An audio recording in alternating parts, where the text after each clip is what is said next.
WEGL will be celebrating its 52nd birthday with its third annual 24-hour live stream, where we will be celebrating the storied history of Auburn's home for student-run radio. Programming will be curated by staff and ran by the largest pool of DJs WEGL has ever seen. Festivities will start at 5 o'clock on April 20th and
They were 6-1. Welcome into the Callaway Stadium over here in LaGrange, Florida. Today we have for you the first round of the SELC playoffs.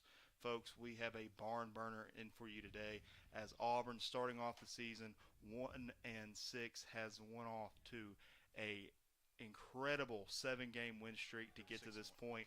They are the second seed in the South. They'll be facing off against the North seed's third team in the University of South Carolina Gamecocks. Alex, are we feeling good today? I think if you're Auburn, you are, because for travel's sake, I think the travel is a little bit easier. Obviously, this is a bit of a middle ground between both, but I think Auburn's definitely the close team. You always like a little bit of travel, and that's a nice bonus here. And then if you're Auburn as well, I think you're red hot right now. I mean, you've won 7 straight. You ended the season with that big win over Alabama, and I don't just mean big in terms of score. I mean big in terms of being able to rest pretty much everybody in the second half. We saw backups from the people on Twitter to stepping onto the field all across. So I think if Auburn, you're feeling pretty good. And South Carolina, if I'm not mistaken, these two teams have played before this season. If not, I don't believe they did. But again, South Carolina 6-8, not having that momentum that Auburn has. That could be the key right now, is how Auburn comes out of the gate. And you bring up the momentum that Auburn's been able to get off of the Alabama win, obviously, in the Iron Bowl that we called. You can watch that video here on WEGL 91.1 FM's YouTube channel if you feel so inclined. But South Carolina is coming off a big win over their big rival in the Clemson Tigers. So they had momentum, but they may be a little bit more tired as they played that game, I believe, either Thursday or Wednesday. Exactly, and I will say, yeah, it was a Thursday clash with Clemson in South Carolina. South Carolina's won 3 of their last 4, but they got a tough loss to Georgia. They beat Alabama 21-1.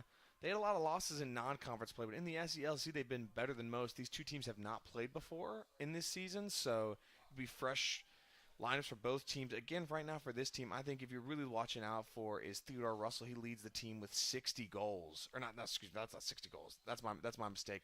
It's actually going to be Coleman Smith who leads with, or Johnny Stan who leads with 19 goals. Well, Will Frith is going to get the start off for South Carolina hot as he's going to shoot one that goes out of bounds. It'll stay South Carolina's ball, but Jacob Fotts needs to find a way to stop this captain of the South Carolina squad in Will Frith, a junior face-off specialist from Hilton Head, South Carolina. He's one of the better face-off specialists in this side of the SELC, and if Auburn wants to win today, they'll have to figure out a way to neutralize his impact. And it looks like the out-of-bounds lines are not out-of-bounds lines at all. Well, I think it's blue back in Auburn, Alabama. It must be the sideline here. Looks like it's Auburn, in LaGrange, Georgia. As USC now going to go all the way around to bend a long pass to number 7, Timothy Glaskrowski, and he's going to score the first goal for South Carolina to make it 1-0 South Carolina leads. And that was a pretty quick start for South Carolina. They got the ball on the Auburn side of the field and kept complete control. So right now, if you're Auburn, you kind of want to bounce back, try and win this face-off. Again, you're going to have number 27 for the Tigers, Jake Krefitz, as the face-off specialist for Auburn right now, and they need this win if they can get it. As the referee's whistle is going to blow, and away they go. They're going to scrum for this one, trying to get leverage on your opponent there, trying to, as a wise man once said, small band wins, but it's going to be Will Frith that wins this one for the Gamecocks.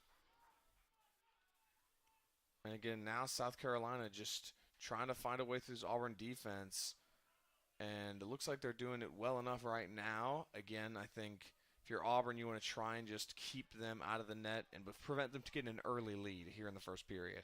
Especially now trying to come out and play a little bit higher defense, trying to just stop them from getting too close in on goal like that previous goal that was very close to being a turnaround goal there for USC. Or the USC of the South, I should say. Or USC of the East. See, the East, yeah, that's a better way of saying it, yeah. Not exactly South. As South Carolina now from the top of the key, that's a long shot, but right into the net of Craig Morgan. A fantastic first save for the goalie from Peachtree City, Georgia. And he's been great all year with 163 saves this season, now 164. And man, oh man, that was a tough hit. Garrett Holla takes a big hit there. He's still on ground. The penalty flag is up in the air. Should be on South Carolina, as that'll be our first penalty of the game. Looks like it was on, I want to say that's number 62, Connor Bockham. I'm not really sure because he's the one walking off the field that looks like he was injured, as both sides would at least take a knee on the sideline, or at least Auburn did. Some South Carolina players did take a knee and then got up real quick, and looks like he'll be all right. Yeah, he's going to get up quite quick himself. He's going to walk this one off. Has a lot of confidence in that strut off. He should be all right. And that's the kind of mistake you don't want to make this early in the game if you're South Carolina. Like, you don't want to give Auburn any reason to have momentum. You've got that 1-0 lead. You've kind of controlled the possession, at least in these first few minutes of action right now. That doesn't feel like a mistake that they need to make, want to make, or depending on how Auburn takes this, could afford to make. First off, it'll be Miles Lebedo on the lower half of your screen starting this one off for the Tigers. Tigers in some beautiful white uniforms with the blue helmets. South Carolina in black with white helmets. In the red numbers, a little bit hard to see, but Lebedo now over the goal line, extended to Tanner Price. Now going over to Hoiker. Hoiker passes it to Zach Jones at the top of the key. Jordan Selesli. Lebedo going around the key here. Tanner Price. Hoiker over to Zach Jones. Selesli getting on goal. Tries to take the defense with him as Tanner Price now evades the goal line, extended, pass out to Selesli. Selesli's going to shoot, but it goes wide left. Just barely hit the foot there of the Gamecocks goalie, number 66, Alex Petrus. Lebedo passes to Selesli at the top. Selesli, Tanner Price, Zach Jones is going to shoot, and he's going to score. Wow. That was some quick offense there, Zach Jones. He has 21 goals this year, make it 22. Big goal there for him. Had an injury at the start of the year in the first game. Went down with an apparent leg injury. Good to see he's made a full recovery, and he'll make it 1-1 as we move on, as there is 12 minutes and 2 seconds left to be played here in the first period. And that is absolutely the response you want if you're Auburn. South Carolina goes for the goal. You get one of your own. That's exactly what they needed to do, and now it's 1-1. As there's a face-off again, and Auburn is going to win their first face-off of the day. Jake Kerfotz just gives a simple pass back to there's already another shot, another goal. I'm trying to set up what's about to happen. Eric Dietrichs, the attacker out of Allendale, New Jersey, makes it 2-1. Auburn leads. And man, oh man, I mean, this is just some quick responses here from Auburn. Back-to-back goals.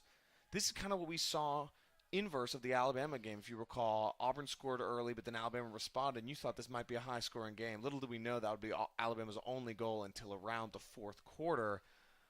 South Carolina had that early control, but Auburn has responded perfectly. As South Carolina now going to win their third face-off of the game. Big-time captain there at South Carolina. He's going to do everything he can for the attacking third, but he'll be forced to pass back out number 19, Luke Tilden. Over number 5, Johnny Stanton. And also, it looks like captain number 33, Trenton Wiley, checked in there and is part of the offensive attack right there as they go to him, and an easy goal for Wiley. An easy goal for the South Carolina Gamecocks to make it 2-2. And, folks, we are going to have a lot of action today. This right now is just the tip of the iceberg. It's a good thing we have this score bug. It's a great thing we have this score bug. We're just hoping the Wi-Fi keeps up here in LaGrange, Georgia, as it should. It's true. We got the Wi-Fi going from courtesy of everybody else at WEGL. That's part of our equipment that we use for our volleyball and soccer broadcast at times. As there's the referee's whistle, and it's going to be won by South Carolina, as they're going to be the ones start heading the other way. And right now, again, if you're South Carolina, you want to keep that momentum up and try and establish some kind of a lead because there hasn't been much right now. South Carolina from the top of your screen is going to pass it around. They're playing a lot farther back than we've seen other teams across this league. That's number 5, Johnny Stanton. Johnny Stanton's going to try to get a run here. So he gets a little bit of room. He might shoot, but he can't get the angle that he wants on it. Long past the top. He's going to cut to his right. That's number 18. Max Rittenheimer. Heimer passes back off as USC behind the back pass, but it's deflected a little bit and caught by number 34, Craig Morgan. That's a great heads-up play there by Morgan. That looked like an errant pass that just started bouncing around. You could lose track of it in that crowd, but he keeps it. Again, I think for South Carolina, they're trying to spread out that Auburn defense. They're getting opportunities. It just is not being executed as they need it to be. In all the offenses that we've seen, they've seen them play a little bit tighter along in the attacking third. Auburn's done a great job all season of really containing around the goal. South Carolina is going to challenge that philosophy and try to get some farther out shots and spread out that defense. As Tanner Price now gets a run to the goal line, extended over to Hoiker. Long pass over to Dietrichs. Dietrichs, goal scorer from earlier. Passes to Selesli. Over to number 6, Zach Jones, the other goal scorer from earlier. So he's going to cut to his left. He's got a little bit of room in front of him. Passes off to Hoiker. Hoiker gets a shot. No, excuse me, that's Jordan Selesli. Another goal for the goal leader for the Auburn Tigers to make it 3-2. That's 32 goals this year for Selesli. He was brilliant against Alabama. He's one of the reasons they won that contest, and he has already made an impact. If he and Zach Jones can keep up their production right now, it could be a long day for the South Carolina defense. It could be, but another big part that we've talked about, Auburn has won one of these face-offs so far. USC has won the other 6, or under 5, excuse me. As there's a referee's whistle and away we go. Both men trying to get low. Low man wins, as they say. This one may be won by Kerfots, but the ball is up in the air, and it's going to be picked up by Will Frith. Frith runs across. He's got a little bit of room in front of him. Could we see a face-off specialist goal here? No, we will not. He's going to pass it over to 81, Charlie King. And he's going to check out, and in comes number 11. That's Harry Carswell. Carswell will take it from the middle. Trying to get into the attacking third. He'll get a pick. Number 2, Bradley Meek on him. That's number 77, Javon Johnson. He's going to carry it across the X and try to find somebody over to number 5, Johnny Stanton. Stanton is going to get a run. He's going to cut to his left, plant a knee, keep going. That's a shot, and that's a goal. Wow. I mean, that was basically the skyhook shot almost from Stanton there. I'm not sure Craig Morgan knew what to do with that one. He looks like he had his stick in the position, but sometimes, it is dealing with a very tiny ball that's flying around through the air, so it is hard to keep track of at times, especially when it's going that kind of speed. That's a great shot there. That is a fantastic shot. Rolled with the contact there and just puts one under Greg Morgan's stick. That's Stanton's 20th goal of the year, if I'm not mistaken. Either way, it'll be tied at 3 with 8 minutes and 52 seconds left to go here in the first quarter, as this one's going to be picked up by Blythe. Blythe with a large run. He might get one, and he does. A fantastic goal for the senior midfielder out of Auburn, Alabama, to make it 4-2 with 8 minutes and 43 seconds on the game clock. Feels like I just said that because I just did. A quick turnaround by the Auburn Tigers. Absolutely. This is probably well on its way to being one of the highest scoring games of the season. We're only 8 minutes in. We're barely, not even at the halfway mark, and it's already 4-3. If that keeps up, we're looking at a game, at least at this current pace, the final score should be 32-24. So that's pretty crazy. As South Carolina is going to win this face-off by technicality. I'll be completely honest with you, Alex. I'm glad we don't do any sort of pregame show because I was fully prepared to tell you and the world that this was going to be a low-scoring matchup and to watch for the defenses. Very happy I did not make myself look like a fool. That would have been quite embarrassing for you, Noah. I'm really glad we chose not to do that. That was totally by design. That was. As number 16, Drew Lombell is going to carry this one for the Gamecocks. He'll pass it back over the top of the key. Can't read a number. That's number 77, Javon Johnson. Javon Johnson gets a shot that goes way over. But South Carolina was the closest to it, so it'll be South Carolina ball right now. And again, for the Gamecocks, it's not even like in a stop the bleeding territory right now. It's just to keep pace because both these teams are just throwing everything they have at each other offensively. As USC now, the USC of the South or the East or whatever you want to call them, they'll take it out of their own X. One could say that's the USC of the Southeast, Noah. The Southeastern Lacrosse League, as we're calling the first round of their playoff. The winner of this one will face Florida in the next round down in Jacksonville as USC gets a run on it, trying to find somewhere to go. That's to the goal line extended sheet, and they'll face off against Georgia. First team out of the North, as Auburn now, that's got a low shot, but it goes wide right by a lot. It'll go out of bounds. South Carolina closest to it with 25 seconds left on the shot clock. That's number 42, Patrick Riley, captain for this team, junior attacker out of New York City with a shot. As South Carolina now gets a run. He's got a shot, but it's going to be saved by Craig Morgan. That is a great save.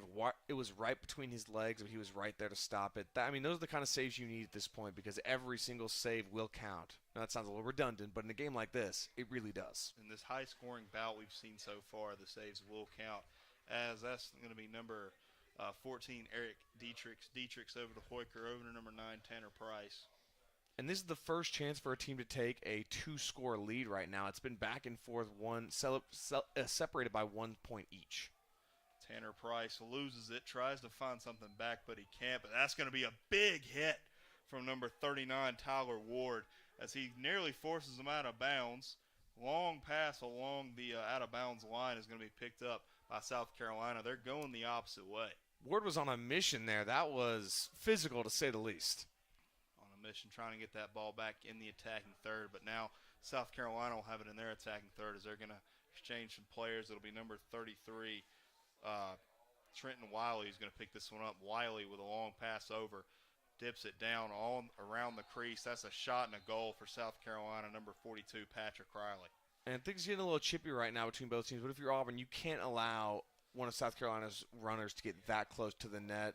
Morgan, he's a great goalie. I don't know what you can do when they're that close to the net right there. I mean, it was just pretty much an easy offensive possession, and that's the kind of mistake you can't make if you're Auburn. You can't just give the ball away on the offensive end. At least get a shot on goal. We've seen kind of a philosophy of speed from South Carolina. They've really tried to not out hustle, but out miles per hour the Auburn Tigers, I guess you could say, as there's the face-off, and it's going to be almost picked up. Dwight Ware is going to be the one that picks it up for the Auburn Tigers, as he's now in on the attacking third, but loses it after a big stick hit from number 81, Charlie King, with that long stick. It'll be South Carolina ball going the opposite way.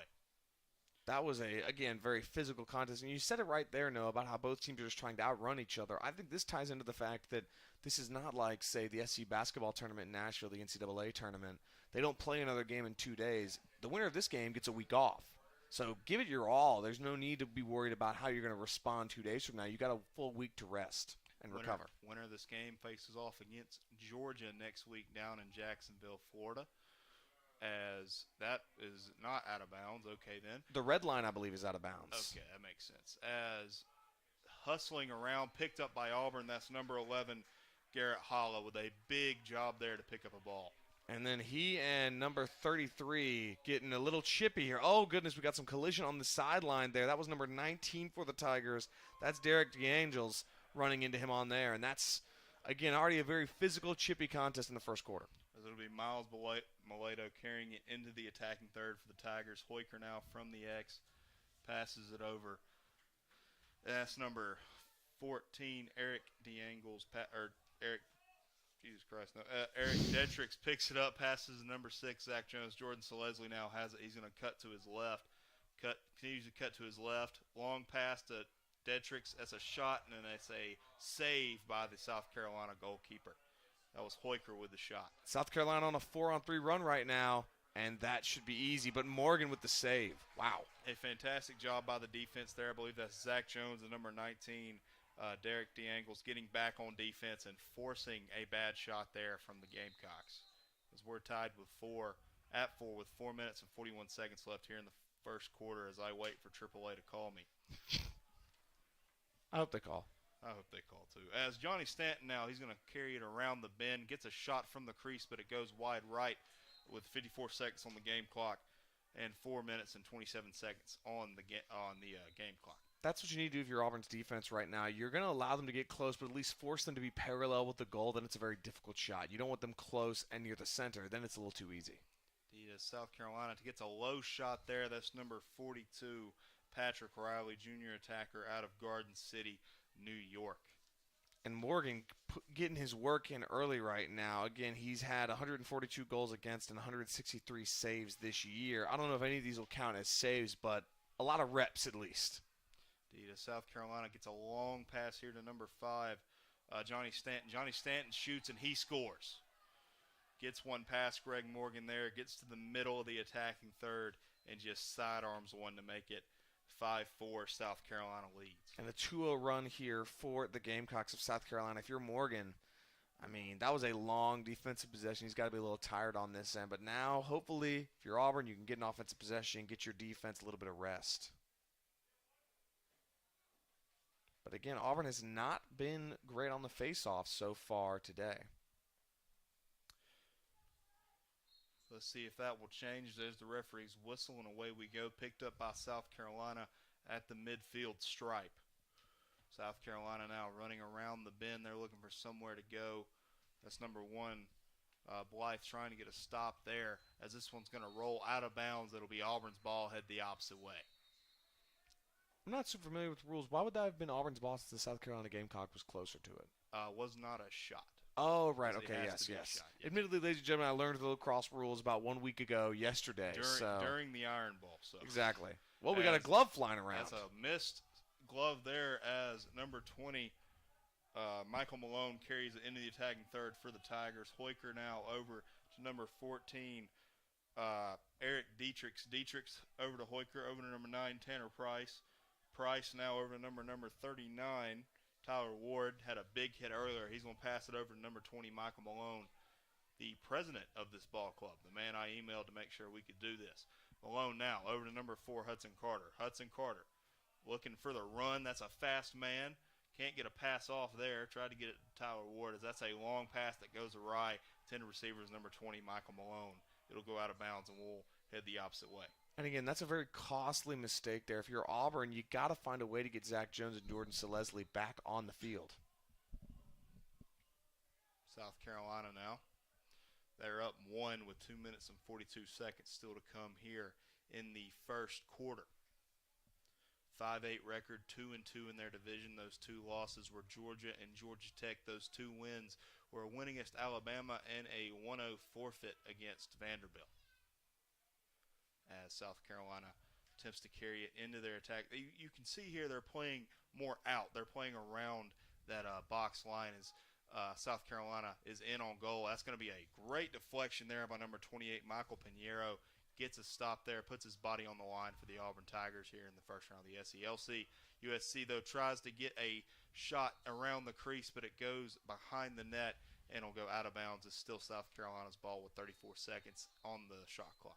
And South Carolina taking control right now. I think if you're Auburn, you want to try and just get to the second quarter right now and keep that 1-goal deficit.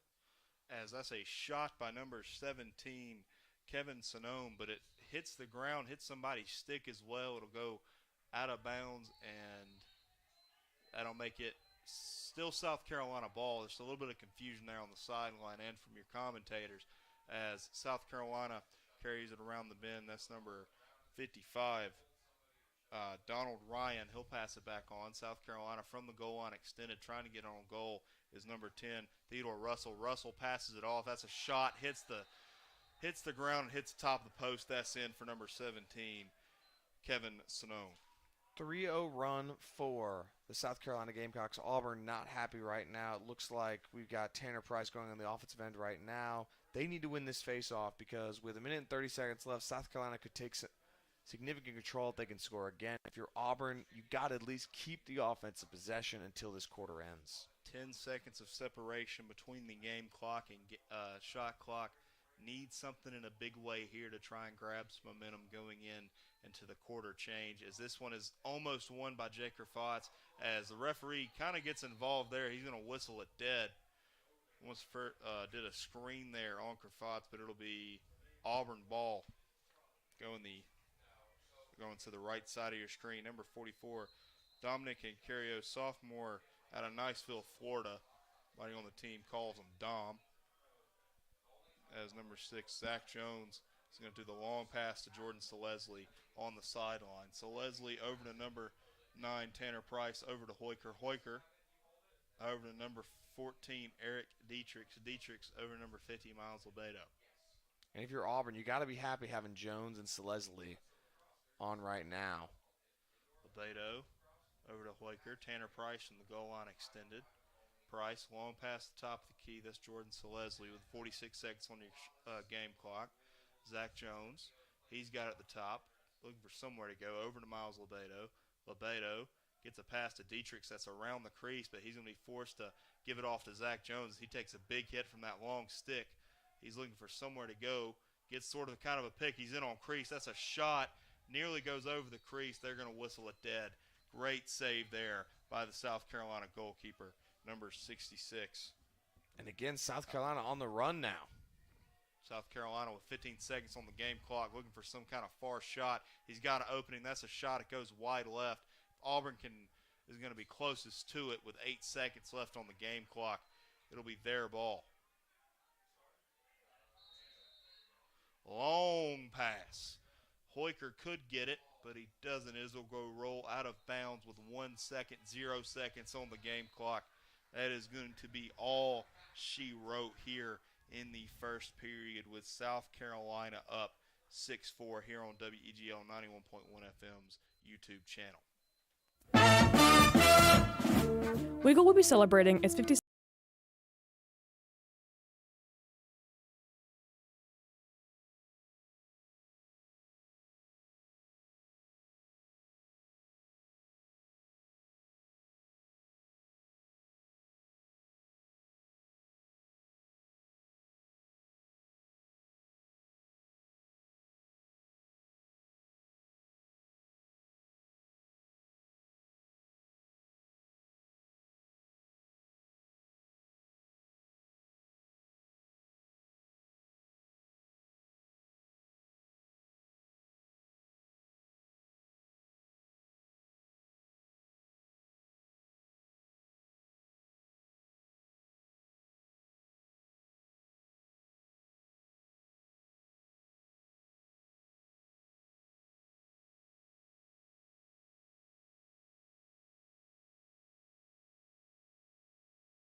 Welcome back into Callaway Stadium over here in LaGrange, Georgia. Almost said Florida, but that'll be the place for the semifinals and finals of the SELC tournament. As you can see, the winner of this game will play Georgia, and coming up after this, we have Georgia Tech and Florida State. Not on this channel, somewhere else. They'll play the winner, or they'll play Florida, the first team in the South.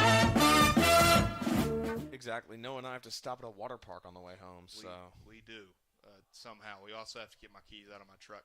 As this ball is won, and they're going to be carrying it around the bend somewhere looking for it. Ball's still on ground. We got ourselves a scrum. Who is going to be the man that gets it? That may be AAA calling me right now. As this ball is out of bounds, it'll stay somebody's ball. Let's see what the call is. It'll be Auburn's ball. I'll take over, Noah. Good luck, Noah. Hope you find your keys. Hope you find your car. Hope you find everything. I am going solo. Go get them, son. I did it for like 4 games in a row with audio. Yeah, but I learned lacrosse a week ago, so bear with me for a moment if you would, as we're going to let Noah step out of our booth for a moment. And looking like a call has been made by the officials, and the bench for Auburn does not look very happy. It's a rotation of some kind, and they're calling possession South Carolina. Auburn is not very happy about that at all. South Carolina appears to be very happy, so we are going to keep it right here as South Carolina now going left to right on your YouTube channel, while Auburn goes right to left on your YouTube and viewing channel. As I hope no one scores. I'm going to have to get to the score bug in a bit, so wish me luck for that one. South Carolina going back to the goalie position, trying to reset this offense. Again, they've been stretching out Auburn all day. Let's see if that keeps it up, as they're on the far side of the field. A little hard to see some of those numbers. I'll let you know if I see one, as it looks like that's number 33, Trenton Wiley, running the point right now. He's going to pass it over to that. Looks like number 18, Max Rittenmeyer. Rittenmeyer kicks it over to the bottom right of your screen, as they're going to kick it back to the top of the key. That's number 5, Johnny Stanton.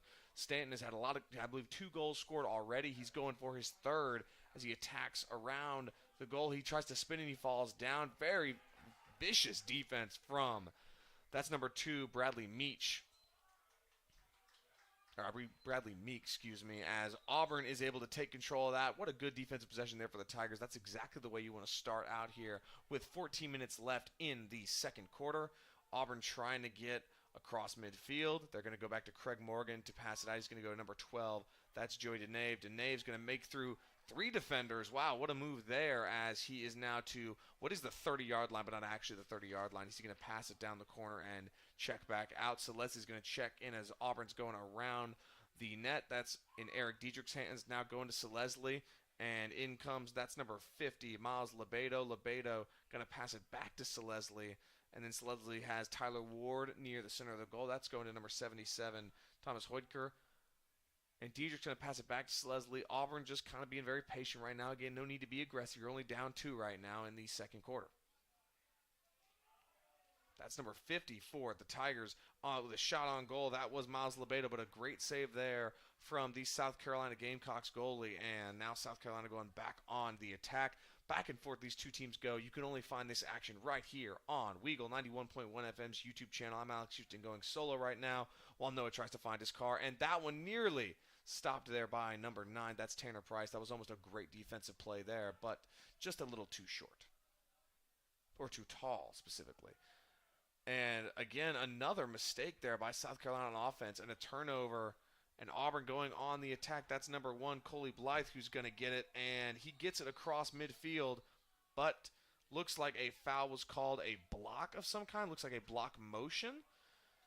Not sure, but it's still going to be Auburn's ball, so no need to fret if you are concerned about that call right now, as again, Auburn down 4-6, 12:30 left in this second period. Auburn needs to end this South Carolina run. They've scored 3 straight. Diedrichs passing it around to Thomas Hoidker.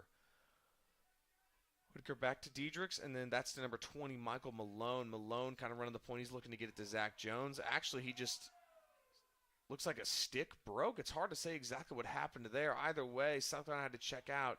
And now Auburn trying to go on the attack. That's Malone to Diedrichs. Diedrichs nearly loses it. He's going to save it, though. He's taking some vicious hits from the Gamecocks defender as Hoidker passes it out to, that's again number 20, Michael Malone. Selesli, again, running point at the top of the South Carolina side of the field.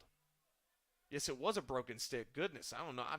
I know I haven't been calling lacrosse long, but I've never seen that one before. As now Jones going on the attack. He's going to pass it out to Diedrichs. Diedrichs trying to make a few moves. Very, very physical contest right now. Jones is going to have to reset and go to Michael Malone. Malone running around the right side, going through 2 people. He loses it, trying to save it before it goes out of bounds. A lot of tough hits. Gloves have been lost, and South Carolina's going to take it over, as it looks like Michael Malone took a stiff hit on his hand. He lost his glove and is favoring his right arm right now. We're going to take a timeout as he is going to walk off the field. He looks to be in a bit of pain right now. South Carolina player checking on him, apologizing a bit, as Auburn's going to reset and make some substitutions. Malone going off. He is not really moving that right hand at all as he runs. And this again has been a very, very physical contest. 11:17 left. South Carolina up 6-4. Malone again still favoring that arm, getting checked out right now as we're still underway here. South Carolina in control. Up 2 on offense, trying to get it across the midfield stripe. And they do. Now again on the attack, that's South Carolina again spreading out this Auburn defense. I apologize, it's hard to see some of these numbers on these red and black uniforms. If they would turn around, it'd be a little easier, but what can you do? South Carolina going around the net. That's number 42 for the Gamecocks. That's Patrick Riley, as well as I believe that's number 18 for South Carolina. Actually, it looks like it is number 11 or 18. Again, South Carolina trying to attack, and he falls down. That's number 33. That's Trenton Wiley. Wiley's going to pass it out. They're going to go to number 18. That's Max Rittenmeyer. Rittenmeyer going around right end, trying to find a shot. Could not take it.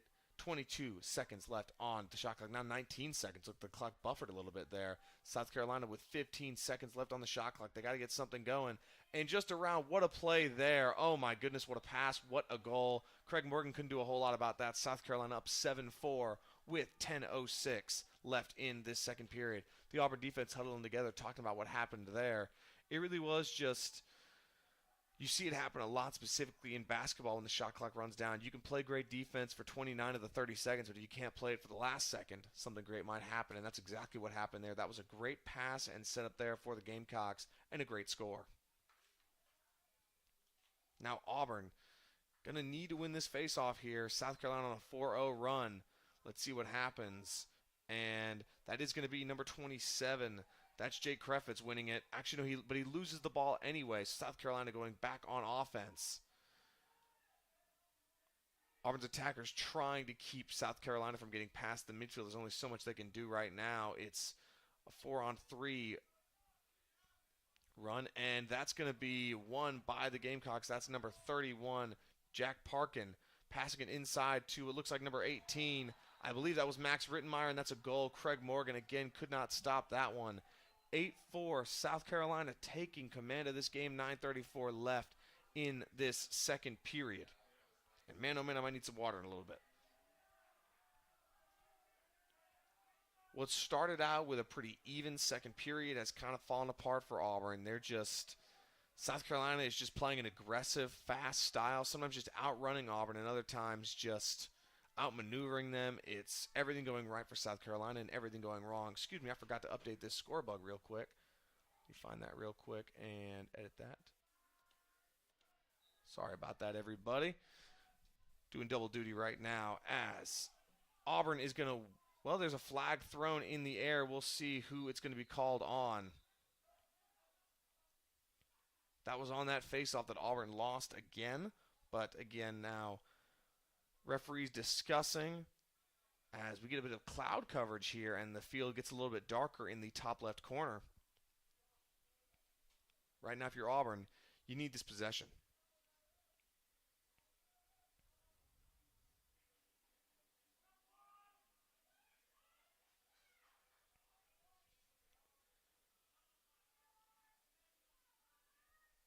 And looks like the call was against South Carolina. It will be Auburn ball. And yeah, I'm not very familiar with referee hand motions in lacrosse. I'll admit, I'll study up on that during the offseason, though I will be graduating, so I'm not really sure why I'll be doing that. 9:24 left. South Carolina in the lead, 8-4. A full 80 seconds on the shot clock. Auburn needs to stop the bleeding right now. You've got Zach Jones on the field. I believe you've also got Jordan Selesli. Got your best offensive weapons here. Let's see if Auburn can find a way through this South Carolina defense. Now Hoidker around to Zach Jones. Jones to Selesli. Selesli running the point. He's going to go across the field too. That's number 50. That was Miles Lebedo. And now they're all trying to run out. Oh, and what a pass there from Price to Lebedo. He was right on the inside and had a shot, but it goes wide to the left. Again, 57 seconds left on the shot clock, 9 minutes left in this second quarter. Auburn looking to score any way they can here as Selesli's going to go over to Zach Jones. Zach's going to shoot it wide, and it's going to go long and be South Carolina Gamecocks ball. And a lot of cheers erupt on the South Carolina sideline. Every defensive possession in this half has been real good for, or in this quarter, has been real good for the South Carolina Gamecocks as Auburn tries to stop another South Carolina run here. They're going to go on the offensive end. They're staying with this 4-point lead right now. They don't have to be a whole lot aggressive, but they still were able to get it across midfield. And looks like some frustration from the Auburn sideline towards the officials.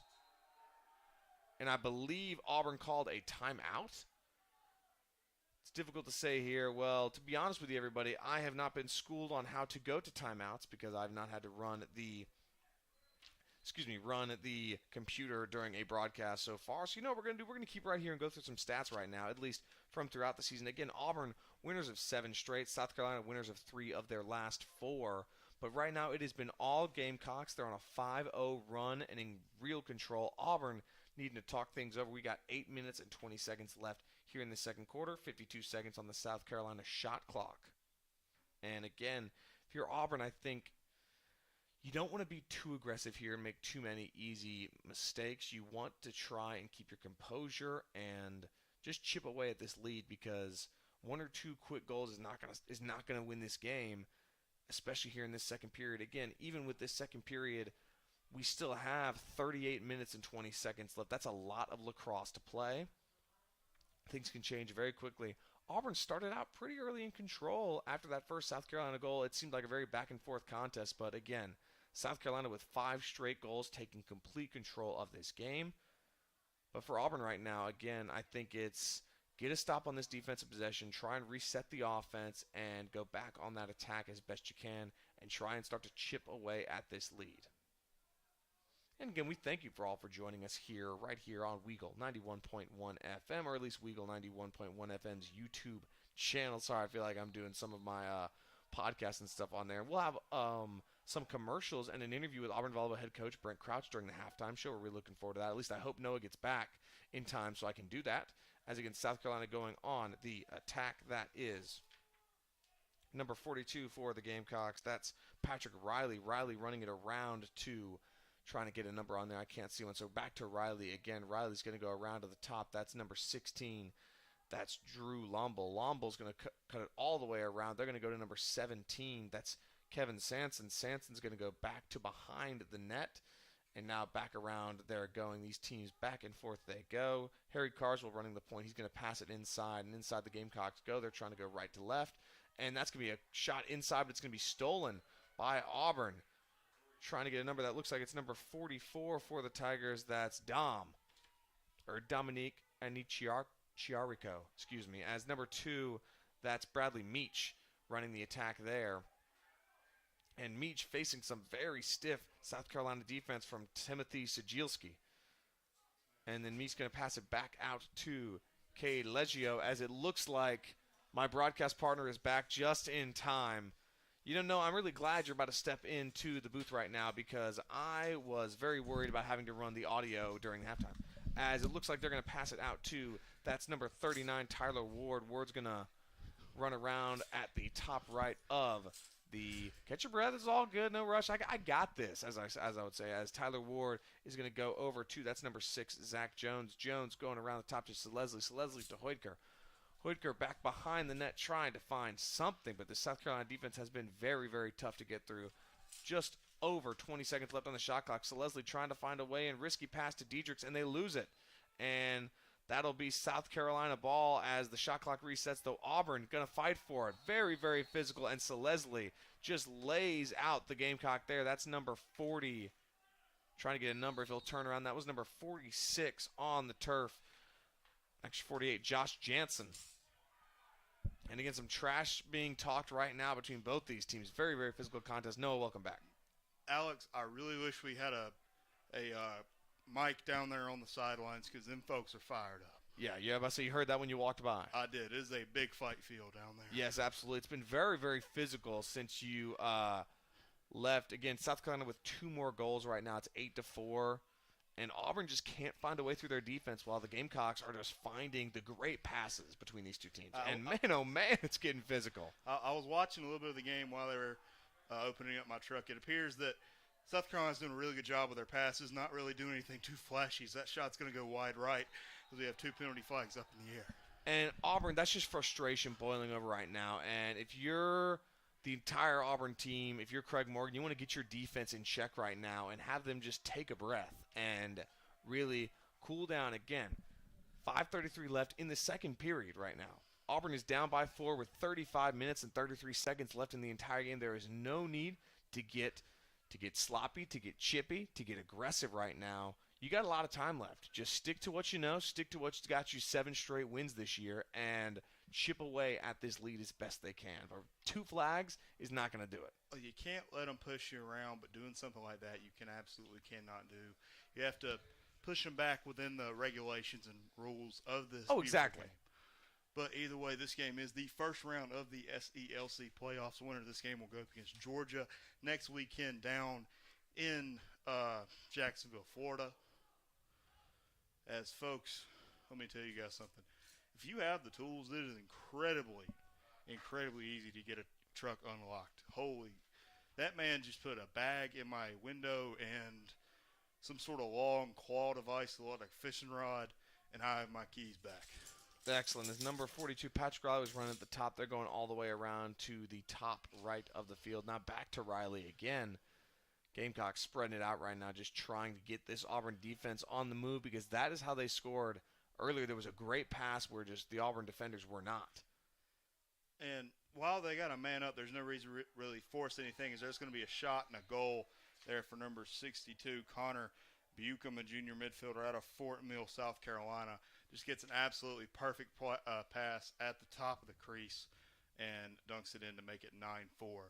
South Carolina leads with 5 minutes and 9 seconds here in the second quarter. And again, it's like, the offense is just getting whatever they want against this Auburn defense. Like with that one, they just spread them out. You had two defenders not really in the circle of South Carolina attackers. One guy just, hanging his head at the end of there. That's not what you want to see if you're Auburn right now. I don't know what you can do other than survive till halftime and try and reset. Well, a big thing is they got to win some of these face-offs. I'm guessing they did not win either of the face-offs while I was gone. They won one, but immediately lost the ball right after the fact, so it might as well be a net loss either way. And then another one, there was a penalty that gave Auburn the ball, but it ended up being, again, a offensive possession that resulted in a missed shot or two, and South Carolina took control again.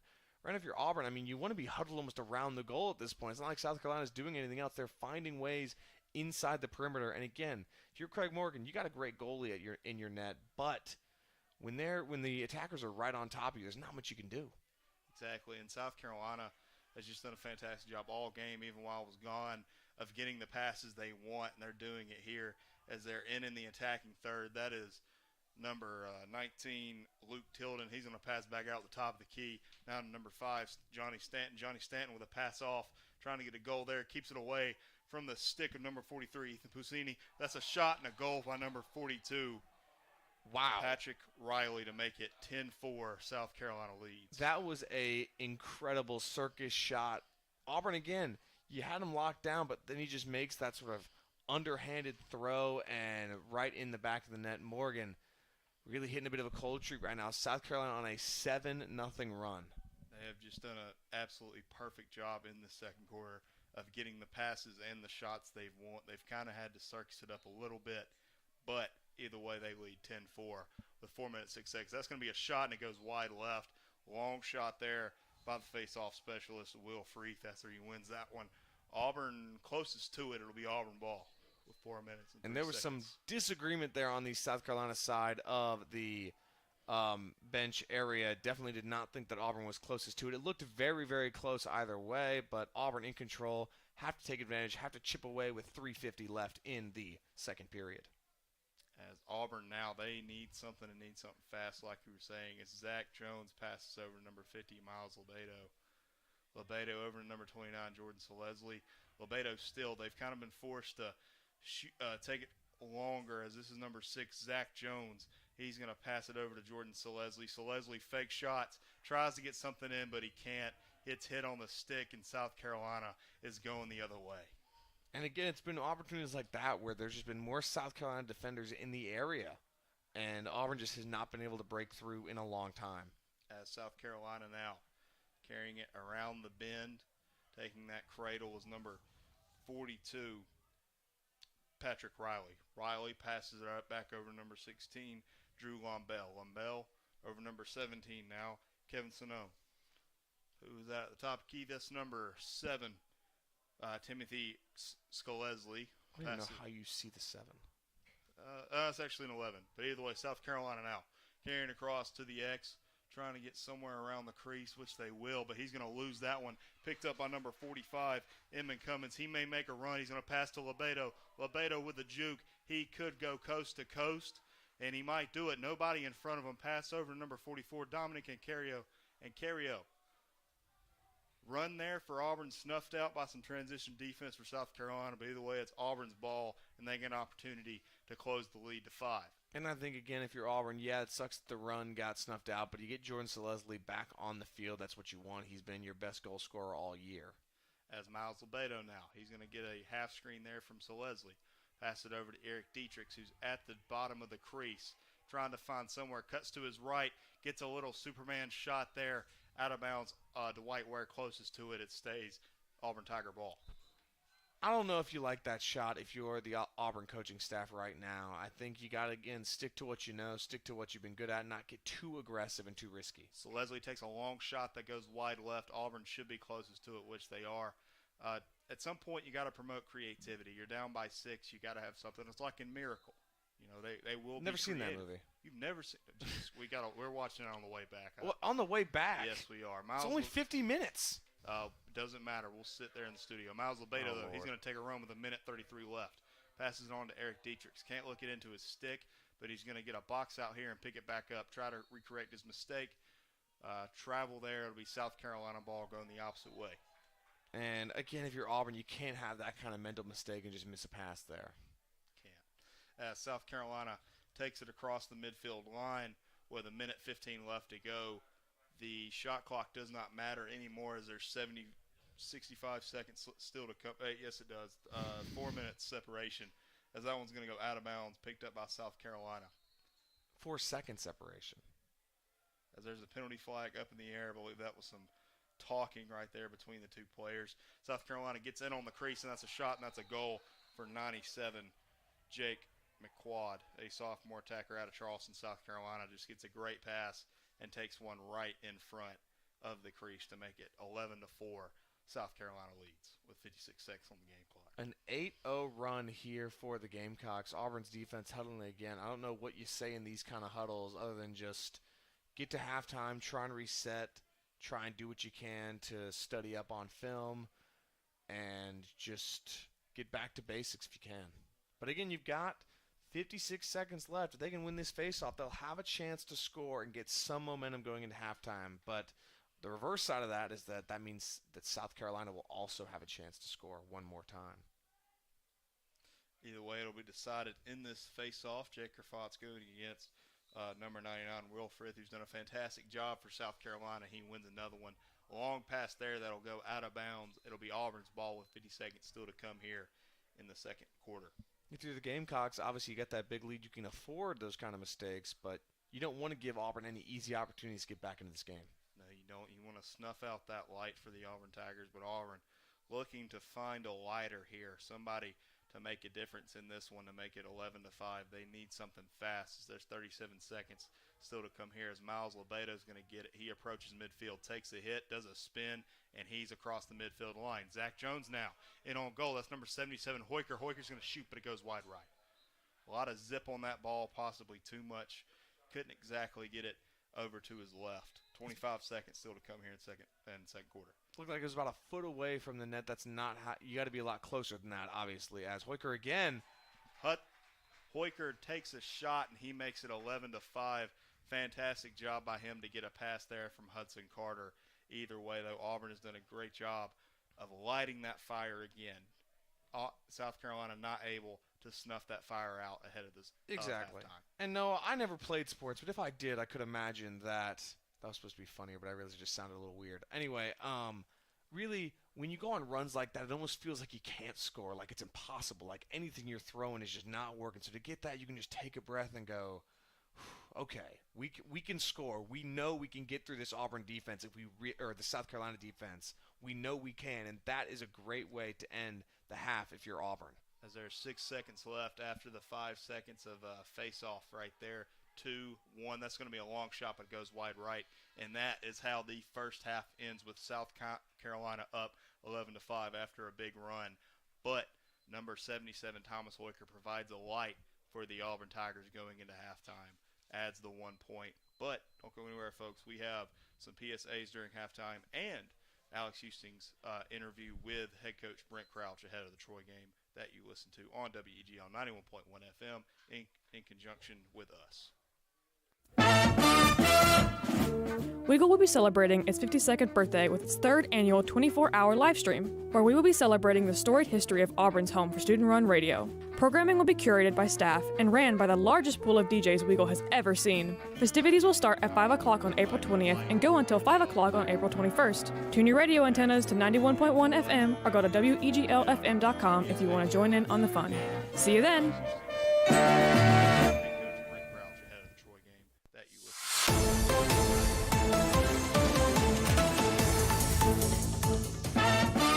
Are you interested in working in WEGL will be television? celebrating Eagle its Eye 52nd TV is birthday Auburn's with its student-run third TV annual station that 24-hour provides live students the stream, opportunity where we will be to learn celebrating all the aspects storied of history TV of Auburn's production. home for Eagle Eye student-run radio. provides on-camera Programming will be opportunities curated in by staff news. and ran by the largest Good pool evening of and DJs welcome to WEGL has Eagle ever Eye's seen. News at 6. Festivities will start at 5 o'clock on April 20th and go until 5 o'clock on April 21st. Tune your radio antennas to 91.1 FM or go to WEGLFM.com if you want to join in on the And fun. entertainment. See you then. You are watching Auburn Food on Eagle Eye TV, so we're going to get right into it here in round one. We also provide opportunities behind the camera in production, editing, writing, and more. For more information, go to eagleeyeauburn.com. And if you're interested in joining, look for our page on Eagle Eye TV is Auburn's student-run TV station that provides students the opportunity to learn all aspects of TV production. Eagle Eye Staff and ran by the largest Good pool evening of and DJs welcome to WEGL has Eagle ever Eye's seen. News at 6. Festivities will start at College 5 University o'clock has a on new April program 20th called and go SELC, until 5 another o'clock on episode April of sensory 21st. outreach Tune your and radio sensory antennas to We have a lot 91.1 in store FM increase or go to the football, soccer, WEGLFM.com if you want to volleyball, join in on and the fun. entertainment. See you then. You are watching Auburn Food on Eagle Eye TV, so we're going to get right into it here in round one. We also provide opportunities behind the camera in production, editing, writing, and more. For more information, go to eagleeyeauburn.com. And if you're interested in joining, look for our page on Eagle Eye TV is Auburn's student-run TV station. All right, and I am Alex Houston here with Auburn volleyball head coach Brent Crouch. Coach, just talking first and foremost, how has spring practice been? Good evening and welcome It's to been great. Eagle Eye's News at 6. Vibe's great. We've got 14 players in the gym. You know, in the spring it can really be hit or miss because we're a fall sport. Players that are seniors, you know, it's typically done, right? They're done in the fall. Maybe they're on campus still, they haven't graduated, but they're not typically practicing. But we don't have any seniors, so we've got a full roster, and when you have 14 players, you can really get after it. In previous years, I think we had 6 last year in the gym for the whole spring. All right, and I am Alex Houston here with Auburn volleyball head coach Brent Crouch. Coach, just talking first and foremost, how has spring practice been? Good evening and welcome It's to been Eagle great. Eye's News at 6. Vibe's great. We've got 14 players in the gym. You know, in the spring it can really be hit or miss because we're a fall sport. Players that are seniors, you know, it's typically done, right? They're done in the fall. Maybe they're on campus still, they haven't graduated, but they're not typically practicing. But we don't have any seniors, so we've got a full roster, and when you have 14 players, you can really get after it. In previous years, I think we had 6 last year in the gym for the whole spring. WEGL will be celebrating its 52nd birthday with its third annual 24-hour live stream, where we will be celebrating the Great. Vibe's great. We've got 14 players in the gym. You know, in the spring it can really be hit or miss because we're a fall sport. So, how important are these games, not even for results, and obviously not a lot can carry over into Still, they haven't graduated, but they're not typically practicing. But we don't have any seniors, so we've got a full roster, and when you have 14 players, you can really get after it. In previous years, I think we had 6 last year in the gym for the whole spring. WEGL will be celebrating its 52nd birthday. Because we're a fall sport. So, how important are these games, not even for results, and obviously not a lot can carry over into Still, they haven't graduated, but they're not typically practicing. But we don't have any seniors, so we've got a full roster, and when you have 14 players, you can really get after it. In previous years, I think we had 6 last year in the gym for the whole spring. WEGL will be celebrating its 52nd birthday. Because we're a fall sport. So, how important are these games, not even for results, and obviously not a lot can carry over into Still, they haven't graduated, but they're not typically practicing. But we don't have any seniors, so we've got a full roster, and when you have 14 players, you can really get after it. In previous years, I think we had 6 last year in the gym for the whole spring. WEGL will be celebrating its 52nd birthday. Because we're a fall sport. So, how important are these games, not even for results, and obviously not a lot can carry over into Still, they haven't graduated, but they're not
welcome back into the Callaway Stadium over here in LaGrange, Georgia. I have my keys, and right now South Carolina leads Auburn 11-5 in the first round of the SELC playoffs. Winner of this game will face Georgia on the 22nd in the Boyle School down in Jacksonville, Florida. Winner of that game plays on Sunday in the finals to determine the SELC champion. Both these teams still have a long way to go, but right now South Carolina leads 11-5 as Auburn is going to win this face-off, and they're going to go around the bend as Dominic Ancario. Ancario now in on goal. He's going to take a shot, but it goes wide right, I think. Or no, they're going to label that a pass is the referee. Excuse me, no, they're not. I was correct. It'll be Auburn ball as Hudson Carter has it at the goal line extended. He's looking for somewhere to go with it around the X. He'll now go into the crease. He's going to pass it to Hoiker. Hoiker now. Long pass to Miles Lebedo. Lebedo from the very tippy top of your screen there is going to get a run here. He's in on goal, but he can't get a pass off. Passes back to Jordan Leslie. Has to jump up for it. He will still get it. So Leslie back over to number 6, Zach Jones. Jones now, he's going to get a run. He's looking for somewhere to go. Back over to number 9, Tanner Price. Price with a long pass to Hoiker at the top of the attacking third with 25 seconds on your game on your shot clock, 14 minutes on your game clock. Hoiker now with a spin. He'll get a screen over to number 6, Zach Jones. Jones spins to his left, shoots, goes wide left, 13 seconds on the game clock or shot clock. Talk about an exciting opening. Absolutely, but hey, at least you've got on that miss, Miles Lebedo was right there, so Auburn's going to get one last chance to try and make something happen. Lebedo with a pass to Zach Jones. Needs a shot here. He takes it, hits the goalie. Going to be scrummed for it. Ball still on ground after a hit stick by Lebedo as USC picks it up. That's number 7, Timothy Selegsley.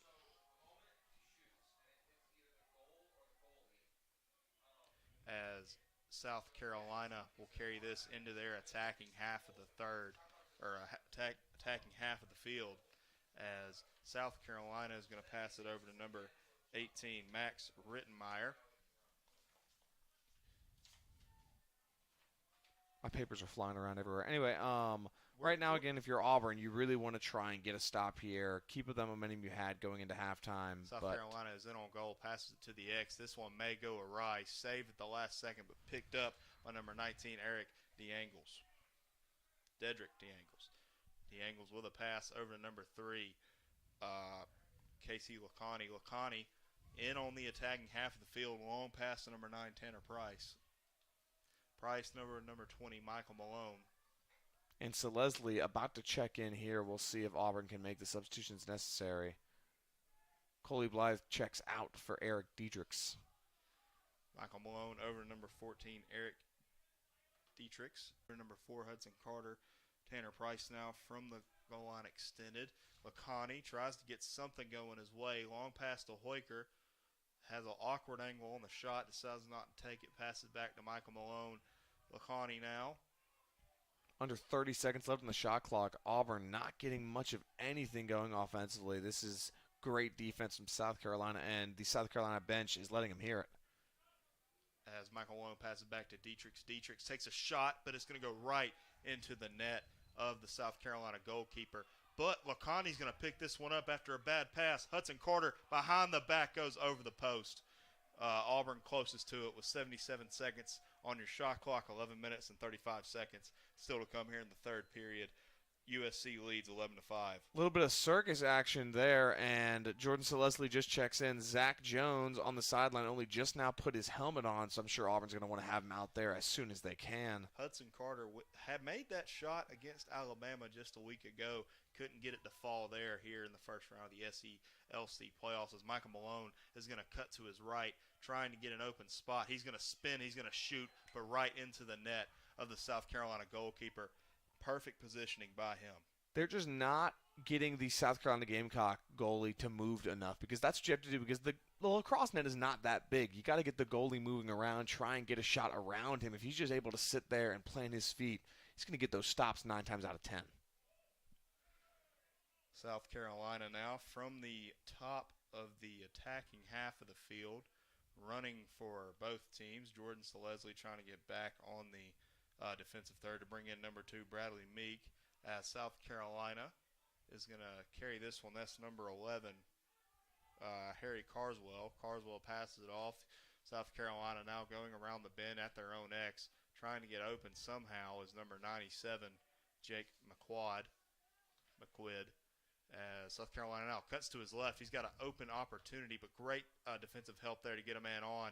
Passes over to the X. Around the crease he goes. Has to fight off the turf monster, and he's going to jump right into the crease. That is number something. Can't exactly read a number. I'm hard at the eyes. That's number 55, Donald Ryan. As Encario now is going to carry this into the attacking third for the Tigers. Tanner Price with a long pass to number 39, Tyler Ward. Tyler Ward's going to shoot, but it goes wide right. Lots of opportunities here in this third period. They have not been able to convert, but hey, at least they're getting that penetration into the defense that they were not getting in the second period. It's got to give them some confidence, some belief that they can find the back of the net.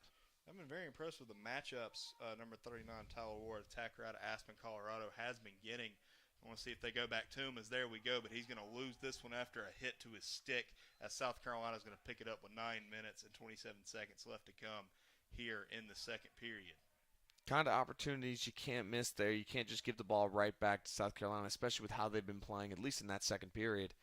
And right now, if you're Auburn, again, you got to find another stop on defense. Got to give your offense chances. You got to score at least 6 more than South Carolina this half, and that's just to tie it. As South Carolina is going to carry it across the midfield line. That's number 17, Kevin Sonone. I love that name. Sonone now passes it off. He's going to keep it. Cuts to his left. That's number 55, Caleb Corona, guarding him as he's going to go around the bend. Passes it over to the X. He's getting hit hard by that long stick. That's number 77, Javon Johnson, goal scorer from earlier. Passes on to number 11, Harry Carswell. Carswell with a long pass. That's a shot, and it's a goal for number 17, Kevin Sonone, a senior midfielder out of Minham, New Jersey. Just a perfect pass and a perfect shot to make it 12-5. South Carolina leads. Hard to believe how he fit it in such a tight window there, but again, if you're Auburn, you just had South Carolina attackers running free around the net. Can't really allow that, or it will result in goals for a team as good as South Carolina has been. Again, winners of 3 of their last 4, only 6-8 on the year, but also a lot of close losses. They lost 10-12 to Concordia, 9-10 to Cal Poly, 9-10 to Utah Valley. Concordia is the number 1 team in the nation. Oh. So did not know that. That tough loss is a loss definitely to be proud of if you can be proud of one, as South Carolina takes a long shot there. Number 99, Will Frith, junior face-off specialist, adds on to the South Carolina lead while we were talking. It's 13-5, Gamecocks lead. And again, another 1-point loss to Florida, a 2-point loss to Florida State. In fact, I believe their biggest deficit this year was a 5-point loss, and that was to Georgia Tech in Atlanta. And all 3 of those teams you just mentioned inside the SELC playoffs. They'll get a rematch if they win here with Georgia in the next round. And it looks like a violation of some kind on the face-off, and that's just giving it to South Carolina there. They are defending SELC champions for a reason. They won the national championship either this previous year or a couple years ago. This South Carolina squad is an accomplished team to play up against, but Auburn's done a great job of rebuilding this program a little bit. We're going to continue to broadcast these games. I don't know why I'm talking like this in the third quarter. There's still a whole quarter left to be played, as South Carolina has it with 7 minutes and 55 seconds left to be played in the third quarter. South Carolina carries it from the X, going around the crease. That's going to be a fall down. Try to hit that stick, get it out from under him. Gets a pass off, but it's not picked up by number 45, Eamon Cummins.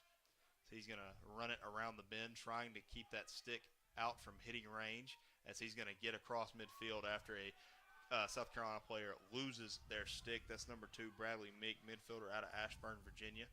Passes over to Hoiker at the top of your screen. Hoiker passes over to number 4, Hudson Carter. Carter back over to number 9, Tanner Price. Jones, Lebedo, and Selesli all check in. Auburn's got its best offensive unit, I'd say, out here right now. You got to find a way to stop this bleeding right now. USC has scored 2 straight, and they're on an 8-1 run. Tanner Price passing number 4, Hudson Carter. Back over number 7, Hoiker. Or number 77, Hoiker, I should say. Over to number 50, Miles Lebedo. Lebedo over to number 6, Zach Jones. He's going to run it in here. Let's see what he can do. He'll pass it back out to number 29, Selesli. Selesli back over to Lebedo. Gets a long shot, fakes it. He's going to shoot that one, but it goes wide right after hitting the ground. And again, it's almost a night and day difference from how the game against Alabama went. In that game, Alabama could not find a way through the Auburn defense, while Auburn was just getting anything it wanted offensively. Right now, though, it seems like Auburn just can't find much of anything against this South Carolina defense, settling for a lot of long shots. Meanwhile, the Gamecocks are scoring at seemingly will right now. And what you just saw there would have been a highlight play. It would have been posted all over Varsity Club Lacrosse if Hoiker could have found a way to put it in the back of the net there. He was spinning, he was juking, but just hit the post on the shot. A fantastic effort by him. Either way, it's 13-5. South Carolina leads with 6 minutes and 10 seconds left to come here in the third period. It's so weird because the scoreboard's on the left side over here in Callaway Stadium. Used to having to move my head to go look at the right at South Carolina. Now he's going to take a shot, and that's going to be deflected off of Craig Morgan's foot, but it still finds the way to get into the back of the net to increase South Carolina's lead. They lead 14-5. Just nothing going right for the Tigers right now. Nothing at all. I believe that's number 16, Drew Lombell, a sophomore midfielder out of Greenville, South Carolina, scoring the most previous notch in South Carolina's belt. And if you're Auburn, again, right now, you just have to find a way to get some momentum and make this a closer game with 5 minutes and 57 seconds left. Again, I don't know if you can score 9 goals in 20 minutes. I'm not a lacrosse expert, even though I may try and talk like one. But again, South Carolina wins another face-off. You can do anything in lacrosse. This is one of the more crazier games that I've ever experienced, and I'm happy that I've been granted the opportunity to call these games. It's made me learn the sport. I come from a very small town of South Carolina, carries it across into their attacking third. I did not play lacrosse as a child, but I've been blessed with the opportunity to learn it, and I'm very happy I did so. Alex, you should be too. I was trying to set something up there for you to. I was just wondering if they even had lacrosse in Ayrton, Alabama. They do not have lacrosse. They barely had lacrosse in Mobile, Alabama. So that much I can tell you. But this is a growing sport across the South. Absolutely. As South Carolina is going to get a big run here, trying to get into the crease. That's a long shot, and that's a long goal for South Carolina to make it 15-5. They've got a double-digit lead for number 4 of South Carolina, Coleman Smith, freshman attacker out of Alpharetta, Georgia. And Coleman Smith with 14 goals on the year before this game. If you're Craig Morgan, he gives up about 10 goals per game. He's already given up 15 in the first 20 or 30 minutes here. You got to wonder how much he must be in his head at this point. Unfortunately, I think his teammates are trying to, keep his spirits up, because that's the kind of tough thing that happens in games like this when one offense just goes on a run, is how it affects the other defense in a lot of ways. Does, and Greg Morgan, a SELC preseason player to watch. Truly one of the best players that we've been able to showcase here on WEGL 91.1 FM, along with Zach Jones, who was an offensive or attackman player to watch in the SELC this preseason. Had a great season so far, as South Carolina is going to pick this one up after the one face-off. That's Joey Stanton who will take this over. That's going to be a spin from South Carolina, a ground shot there, and that's going to be ruled a push-off by number 42, Patrick Riley, junior attacker out of New York. And again, the Gamecocks on a 12-1 run right now, just keeping the foot on the gas pedal no matter what, as number 3, that's Casey Lacani, starts the attack, but immediately given away. Actually, it'll be Auburn ball. After it hit the stick of number 10, Theodore Russell, captain of this defensive squad for South Carolina, coming out of Alexandria, Virginia.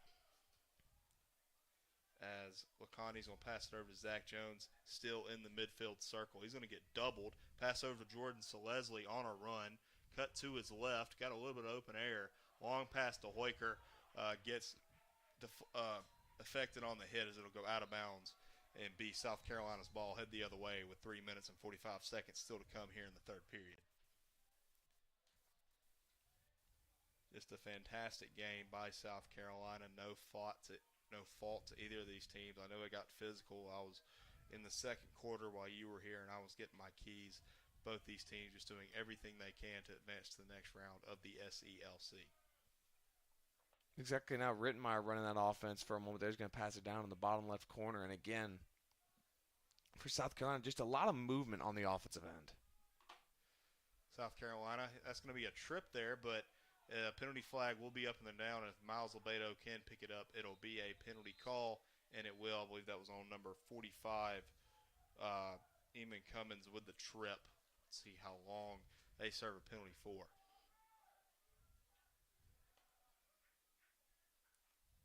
I got to hand it to LaGrange, Georgia here at Callaway Stadium. This might be the nicest stadium I have ever been in. I assume they do football games here.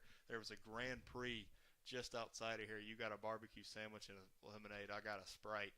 Just a fantastic environment and a fantastic day here for the first round of the SELC playoffs here in LaGrange. It's absolutely. I believe that Grand Prix has officially ended. I haven't seen any cars go by in a minute. That was pretty cool, man. That barbecue sandwich was good. It was that or my granola bar for breakfast, so, I had to get something. As South Carolina goes around the bend, you can see that tighter defense Auburn has always played coming into effect here, trying to figure out a way to get a deflection. As South Carolina takes a long shot, it'll go wide left.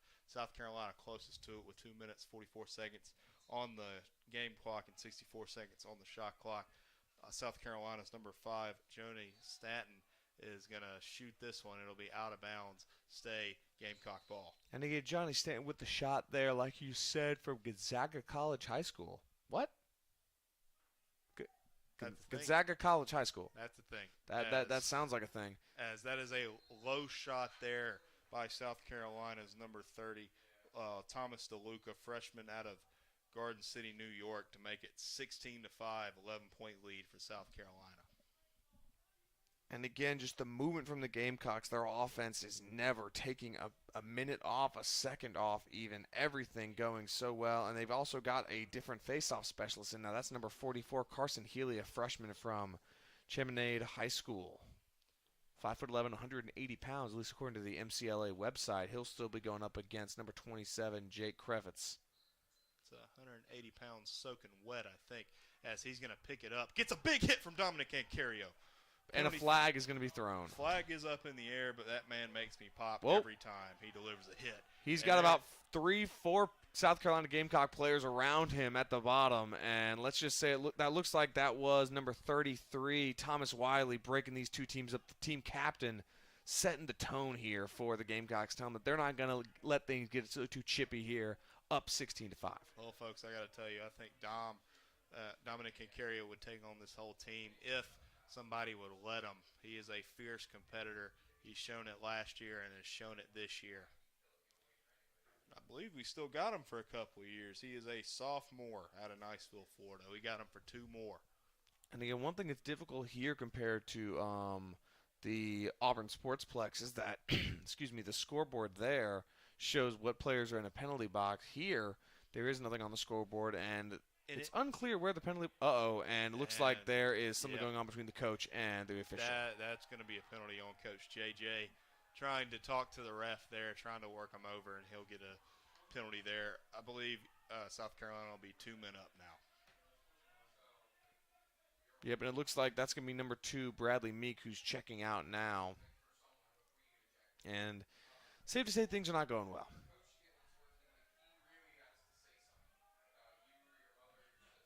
And you can hear maybe sort of the shot clock person who is a referee for this one saying, you really have to say something to get an unsportsmanlike penalty. For sake that I know Coach JJ, I'm going to say that I'm going to say nothing. That's what I'm going to say.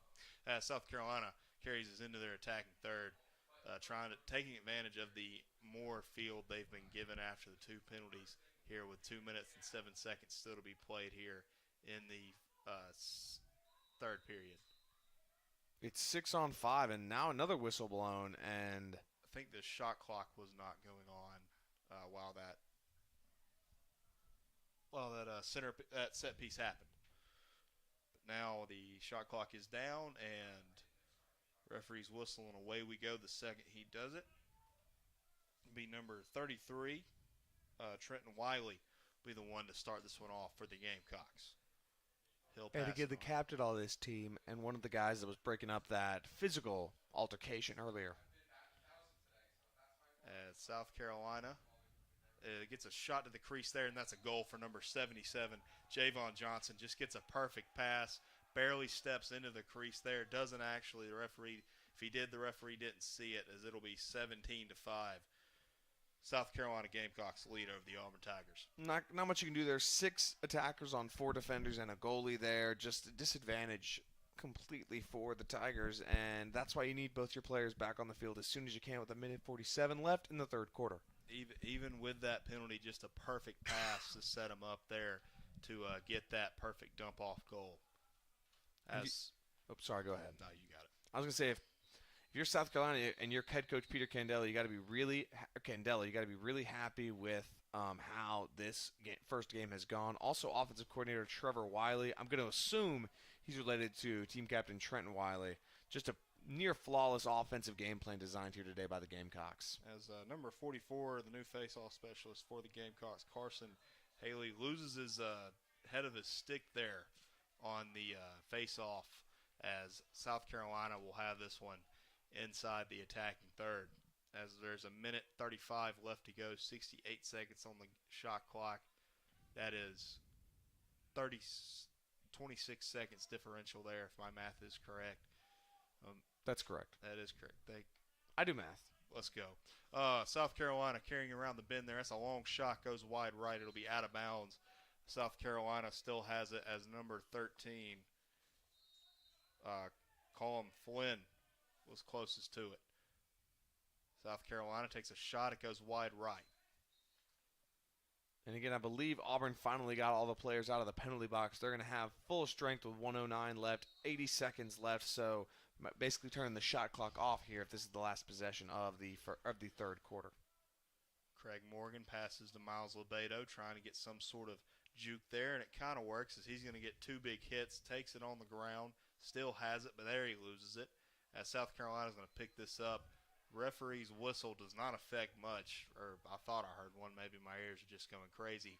As number 1, Blythe shoots a pass down, as there's still some commotion going on the football sideline, not the actual sideline. As there we go. South Carolina has the ball with 35 seconds still to come here in the third period. Still one more quarter left to come here. You can hold the 4s up at home, as there's 25 seconds still to be played here. South Carolina looking to add on to their 17-5 lead. That's number 5, Johnny Stavon, takes a long pass that'll go awry with 15 seconds. Goes across midfield. It'll be Auburn's ball, head the opposite way. Number 2, Bradley Meek, passes on number 50, Miles Lebedo. Big man with a big run here going to his right. He scored that goal near the end of the second quarter, I believe, as Miles Lebedo's in on goal around the crease, but he's going to spin and get headed off by some sticks with 3 seconds still to be played here in the third quarter. As unclear what the call was there. Might have been timeout call. No, it was not that. Could have been a little bit of rebel rousing on the sidelines. I don't know.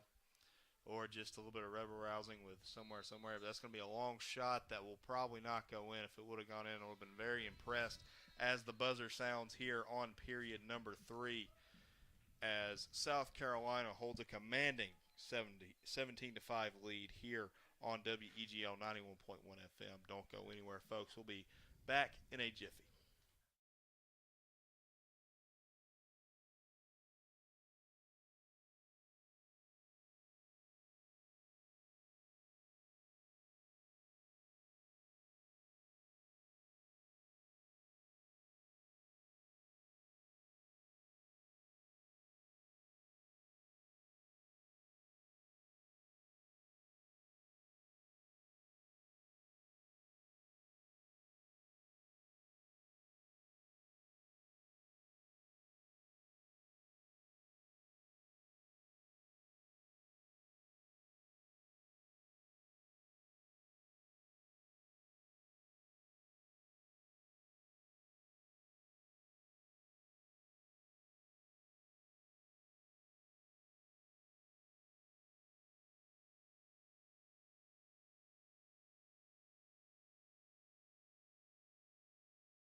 And welcome back into Callaway Stadium here in LaGrange, Georgia.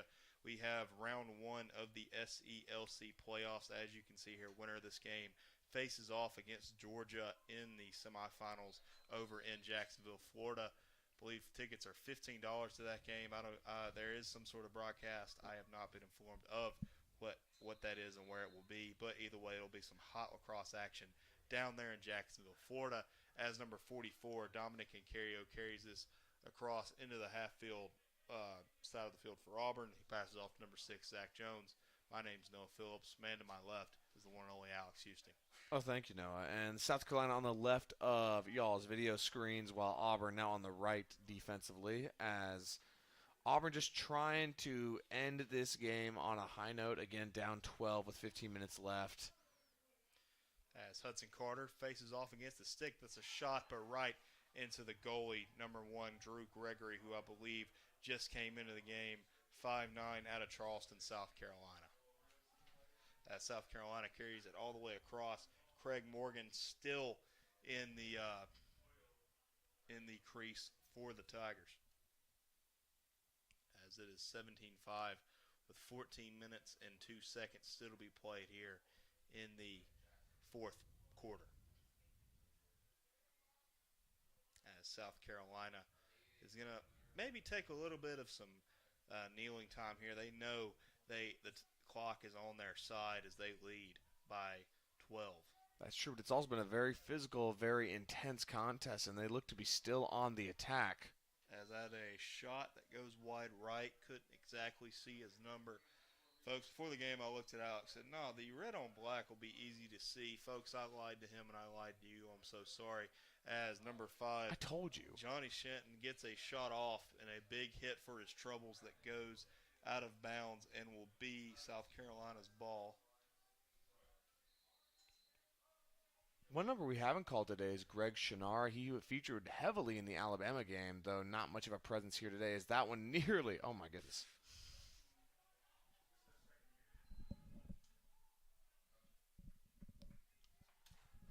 Auburn gets the ball back there over to number 3, Casey Lacani. He's going to look for somewhere to go, carries it across midfield. As they're going to bring in the stars of the show now, Jordan Seleslie comes into the game. A scoring leader for the Tigers, as he is just a junior. We have him for one more year, as Zach Jones will take it inside the attacking third for the Tigers. Need something quick and needs something fast, as number 39, Tyler Ward, has it. He's going to cradle it inside of the attacking third for the Tigers. He's going to get a run here. Tyler Ward is in on goal. He's going to shoot, and he's going to score. Great goal there for the man from Aspen, Colorado, as South Carolina now leads only 17-6. And just Auburn's second goal since the first period. But again, you like to see, if your head coach for the Auburn Tigers, that is J.J. Armenia, you like to see a lot of this fight from this team. As both teams now just awaiting. Craig Shinar definitely played last week again in the Alabama game. I'm just saying.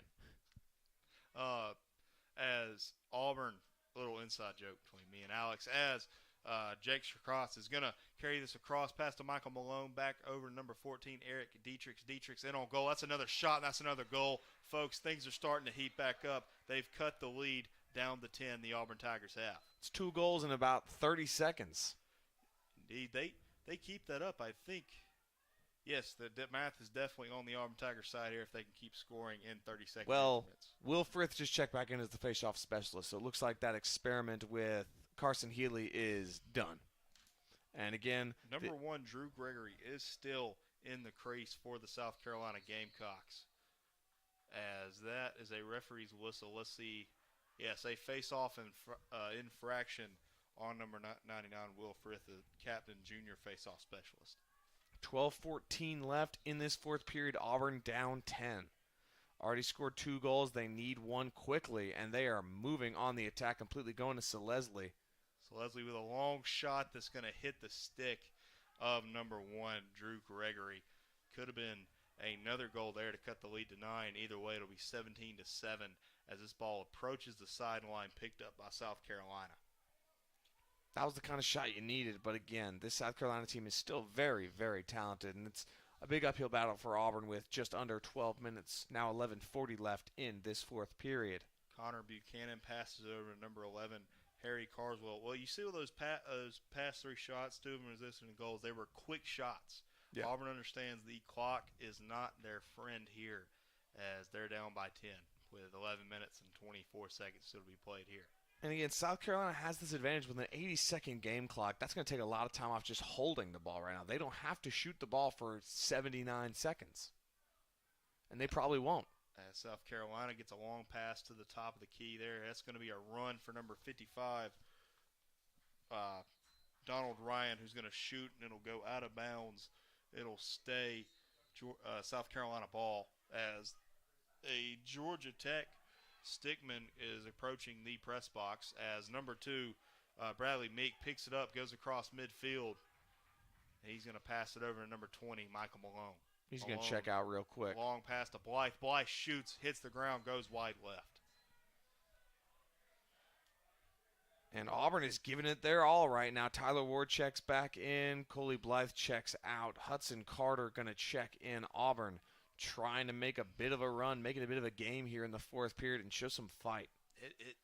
This game's very important for national tournament over there in Little Rock, Texas. They need possibly the SELC tournament bid in order to get in. They are receiving votes in the MCLA top 25. They are second in the receiving votes. I believe they have 80, and the 25th team has somewhere around 102 as Tyler Ward is in the game, and that's a big, big man to be running to his left. Long shot, hits the stick of number 1, Drew Gregory. A fantastic save by him. Perfect positioning. Sorry, go ahead, Noah. As South Carolina picks it back up, they're approaching the goal. Could have been a long shot there, but he won't take it. That's number 36, Austin Reich. Reich passing on the goal line, extended as South Carolina begins to bleed some clock with 9 minutes and 45 seconds still to be played here in the fourth quarter. Absolutely, and again, if you're South Carolina, the clock is entirely on your side. There's no need to do anything. There's no need to do anything except in your own minds you're already booking the plane or bus tickets down to Jacksonville, Florida.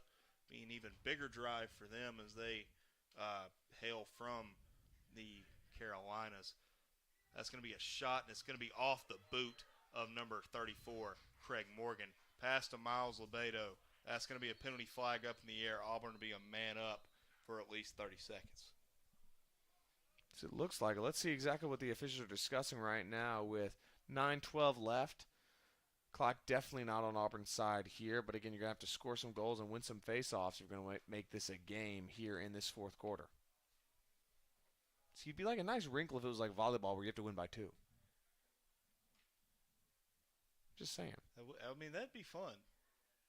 I'm not lobbying to make any rule changes here. I'm just saying. Would you extend like the clock afterwards? Would you just let them play for another 30, or would it be like? I guess so. Would it be like golden goal? I don't know what that is, but I'll take. Oh, the go karts are still going. No, that's a race car, man. That's not just that go kart. As the referee is talking to the referee, it'll stay Auburn's ball. Jordan Selesky takes it in, pass over to Zach Jones. Zach Jones shoots, and he'll score. Well, great shot for him. Hits the top right of the post nearly, but either way, they cut back into the lead. It's 17-8. South Carolina still leads. Took 7 seconds off the clock there from 9:12 to 9:05. So, again, though, you got to win these face-offs. And Will Frith has been very, very good at that throughout today's game. Meanwhile, Jake Krefitz has had flashes, but again, you got to win more than you lose here. And he's been a guy these Auburn Tigers have turned to all season. He's got a lot of pressure on his back right now. Let's see what he can do here as there's the referee's whistle, and it'll be won by South Carolina. South Carolina with a big run-up. That's going to be a shot, hits the ground, goes over the post. It'll stay South Carolina's ball, I think. Yes, they were closest to it. With 8 minutes and 57 seconds still to be played here in the fourth quarter in Callaway Stadium here in LaGrange, Georgia. Keep wanting to say LaGrange, Florida for some reason. That can't be a place. I don't know. There's a lot of places in Florida. There is. Florida's a big state. You know, there's a Jacksonville in Alabama and in Florida. That is correct. So there you go. There's also Mobile in Florida. No, there isn't. Yeah, no, there's not. That's South Making Carolina. stuff up. South Carolina gets a pick there. He's looking for somewhere to go with his number 5, Johnny Shanton. Shanton with a shot. He loses his stick and his net. No, he didn't. Actually, it looks like number 43, Ethan Pastizzi, he lost the end of his as he's just running away with his hands free right now. Indeed, he's going to go to the sideline there and get a new stick as Auburn now in on goal. Long pass, tender receiver, I think, was Michael Malone as Coach JJ attempts to catch as it loses in his hands. It goes out of bounds. That is the kind of aggressive play you don't want to see in this kind of situation. Obviously, you want to be quick and attacking, but making those kind of simple, easy-to-avoid turnovers is the kind of stuff you do not want to happen. Down 9 here with 8:04 left in the game. The risk you take have to be calculated as South Carolina is going to pick the ball back up. Loses the pass, though. Almost won by number 15, Justin Fernandes. Fernandes can't Still fighting for it. As South Carolina is going to pick up that ground ball as after a stick to the helmet by number 12, Joey Nenave, a face-off specialist from Warren, New Jersey, gets the stick to the helmet there. That's why the penalty flag came up. And when Auburn picks it back up, it'll be South Carolina's ball, and they'll be a man up. Let's see what they can do here with the free time, so to speak. That's number 33. Trenton Wiley, captain of this team from Fort Mill, South Carolina.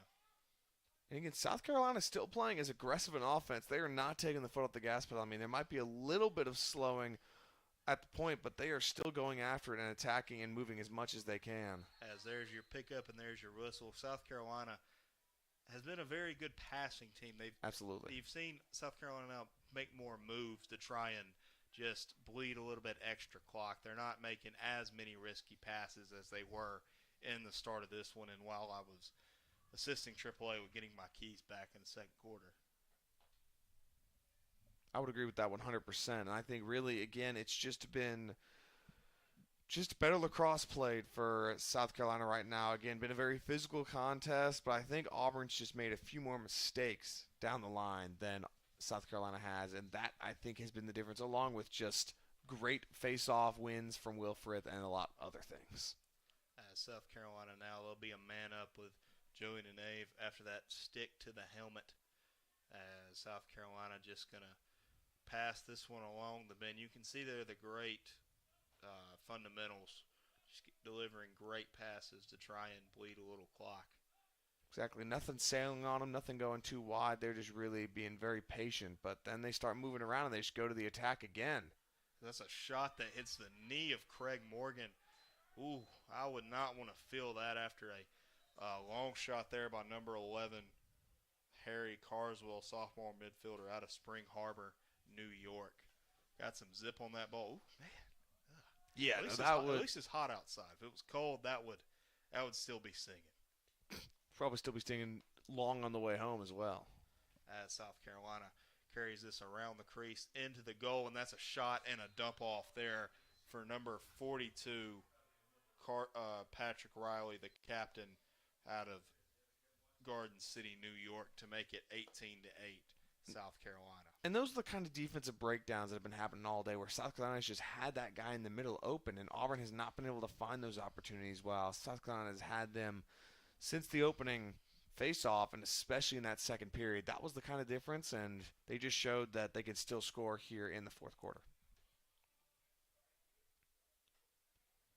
Both men down. Let's see when the referees whistle, and away we go. Face-off is off, and it might be picked up. Big hit there for number 2, Bradley Meek, as ball's still on ground, but it's picked up by number 19, Luke Tilden. Tilden passes it back off. Ball is going across the bend. That's going to be last touch by South Carolina. Auburn's ball headed the other way with 5 minutes and 52 seconds. Still to be played here in the fourth period. Actually, no, it looks like they called it South Carolina ball. They did. Well, folks, I was wrong. I messed up, and now you're gone. And also note, Will Frith was not in on the face-off there. I believe his day is most likely done with just 5:35 left in the game. The coach for South Carolina believing he needs to get his rest up for the matchup against Florida in Jacksonville. this coming up Saturday. As South Carolina is going to carry it around the bend. That's number 8, Henry Maloney, junior defender out of Charleston, South Carolina. He'll pass it back on. South Carolina still trying to find a way across the goal. That's number 2, Dan Bishop. Bishop loses the ball there after Bradley Meek gets a stick on him. Great defensive work there by Meek. Meek over to number 43, Ethan Pusini, a freshman defender out of Brentwood, Tennessee. As he's going to carry it, looking to get across midfield with his long stick, and he does. He's going to spin to his right, spin to his left, try to get something coming, and pass over to number 50, Miles Lebedo. Takes a big hit, but keeps it in his stick. Fantastic work by Lebedo. As he's going to lose it now after the referee's whistle. Fantastic job by Lebedo to keep the ball in his stick there after a big hit. And he's still down. May want to call something there. Lebedo. He's down after a penalty flag falls somewhere as referees are talking to players. We'll get a call here. Either way, it's 18-8 with 4 minutes and 30 seconds left to be played here in the fourth quarter. South Carolina leads, looking to go up against Florida on April 22nd over in the Boyle School in Jackson, Florida for the second round of the SELC tournament. Winner of that game will face the winner of Georgia and the winner of Georgia State and Florida State in the finals. And after that whistle was blown, Ashton Reich checked out of the game there. He did the waving goodbye taunt. He's done that about 4 or 5 times today. You'd like to see a little bit more creativity. You would. But unfortunately, it doesn't seem likely. As referees now talking to number 20, Michael Malone, senior, had his senior night this past Friday in the Iron Bowl, as a call is called on number 43, Ethan Pusini. Exactly read the referee's lips here, but either way, it'll be South Carolina ball with 4 minutes and 30 seconds left to be played, with the Gamecocks up 18-8. I believe that was just another frustration call after the Auburn player was down there for a bit too long. Not frustration call, but frustration play, at least, by Auburn. I think, again, this game has been very physical, and these refs, I think, have handled it well enough, all things considered, especially with how much fight there's been through all 4 quarters. Again, it's 18-8, but these teams have been as physical and as relentless all 60 minutes. I mean, both these teams have just absolutely hit on each other. They're going to need ice packs in the morning, as Javon Johnson carries it across the goal line, extended for South Carolina, trying to just keep the ball on his stick and bleed a little clock. You see there, you saw the Auburn defense kind of spread out and go find a man. They need something and need something quick. Big hit by Dominic Cancario. And there's a penalty flag up in the air, but folks, that's a big hit. That's a momentum builder. May have been a little bit too late for the Auburn Tigers to find some momentum, as they are down by 10 with only 3 minutes and 53 seconds left to come here. As you can see, the referees talking with Auburn players and South Carolina players. Folks, we may need to find a van for some of these players. Things might get ugly.